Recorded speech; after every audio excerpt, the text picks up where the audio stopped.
Well, the major averages are approaching the end of a difficult week. Joining me now at Post 9 is RBC Capital Markets, Lori Calvasina. So, Lori, what started maybe a week and a half ago as the vaunted broadening out and the healthy rotation and whatever other cliche has gotten a little bit more jumpy. What's the message you're pulling out from this action? So I think there's so many things going on at once, and I think that's what's really hard about dissecting this week. I think on the one hand, we were looking at stretched sentiment levels, right? On a number of different indicators, markets were starting to feel full in terms of valuations, this big cap growth part of the market in particular. And so we've had a lot of nervousness under the surface about that. On the other hand, you've had this broadening out, and, I looked at some of the Russell moves earlier this week. They were just so sharp and so severe. I mean, it feels like we almost did, in a couple of days what it took us 2 months to do last time before. And I think just whenever things, move that quickly, even in Russell land, right, where we're used to these big moves, it unsettles people. And it's not surprising to me as we're ending the week to see that retrench just a little bit. You hear a lot of folks looking at the unusual degree of these moves.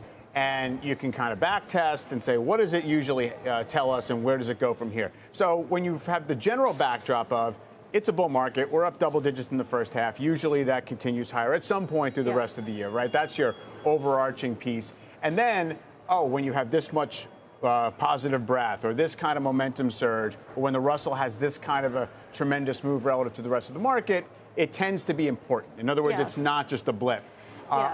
So do you take those on face value, or is there something about this current setup that's different? I think you have to go and just really look at the whole picture. Last week there were all these people running around saying, and I forget all the exact stats, but, the Russell's up X amount, the S&P is down. That's, not happened since X date. Exactly. What does that mean? Yeah. And I actually just went back and back tested it. And over the next 6 months, Russell only outperforms S&P 35% of the time. Now, I'm not telling you it's not going to do that here. We've been neutral on the space and looking for an inflection. But the reality is you've had plenty of those big jumpy moves and these weird divergences in down cycles in small cap and up cycles or outperformance cycles in small cap. So you really have to step back. And I think what's so hard about this moment is the positioning has been really, really in favor of a small cap reversion. The valuation maybe a little less so. Cheap, not as cheap as we were even last Halloween, but certainly supportive. You're talking about small caps. Small caps, yeah. And if you look at like the Russell PE was around 14.5 times, a week and a half ago, right? That's a little below average of 15.2. So you had that valuation room, and then we got this big enthusiastic, vote of cuts, from the CPI data. Yeah. And so you had people just moving in a hurry. One question I have is, have we overdone the Fed optimism once again?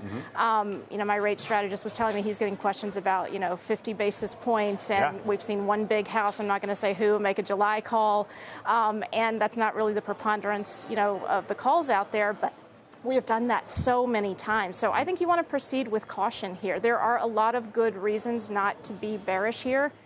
But if you're trying to make that short-term trade, it's hard for me to sit here and tell you we're definitely out of the woods. Yeah, I mean, you mentioned at the start there's so many things going on. So among those things you mentioned, huge surge in confidence about a soft landing. The Fed's going to nail this. We're going to get a cut in the next couple of months. And then you layer on top of it the perceived certainty about the election. Yes.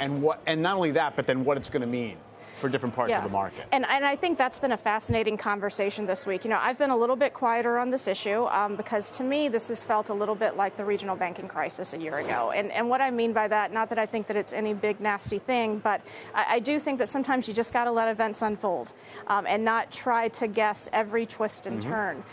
You had people rushing from that Silicon Valley Bank thing saying, Fed's going to cut now, right? And it's going to be another crisis, whatever. Right. It turned out to be a very well managed crisis, and there were a lot of things that kicked in. And if you look at where we are, I think at the beginning of the week there was a lot of questions on small cap. Is this about the Fed? Is this about the election? I'm actually pretty sure that one was mostly about the Fed and CPI based on my conversations. But I think it was a legitimate thing to ask about. At the same time, you saw financials and energy really making some big moves. It was all based on historical playbook analysis of 2016. Yeah. As we got deeper into the week, some conversations with people saying, is it really going to repeat this time? Right. And I think there is some skepticism out there. Yeah, and it's certainly a kind of a different setup, just the economy, where it's at and everything. How does earnings filter into all this? You started to see, I guess, which we've become familiar with a little bit of a sell the news reflex. But in terms of what earnings have to prove. So I think earnings have to provide you the basis for further rotation. And what I mean by that is if you look back to last November and December, we had cheap valuations in small cap. We had, under-owned positioning, and we popped. And we also started to see earnings momentum improve relative to small. And what I mean by that, you had pretty similar rates of upward revision in both the S&P and Russell. Okay. Contrast that with most of 23. It was all about the big caps pulling their earnings estimates up, and things were lousy and small. What we're starting to see right now, I'm actually, pretty excited about. You are seeing that small cap earnings revisions are catching up to large cap. Unfortunately, this is kind of happening at a time when, there's kind of some softness generally on that stat. Mm-hmm. But we are sort of seeing that earnings case starting to be made. But we really have to make sure it's going to come through, because if you go back to January, we basically saw valuation stopped looking cheap, the positioning stopped looking underowned, and the earnings didn't come through. And oh, by the way, people were too optimistic on the Fed. I don't have an answer on that Fed question right now, but we're going to get an answer on that earnings question in the next couple weeks. Yeah, so it ended up being kind of a fleeting, right. window of time of outperformance.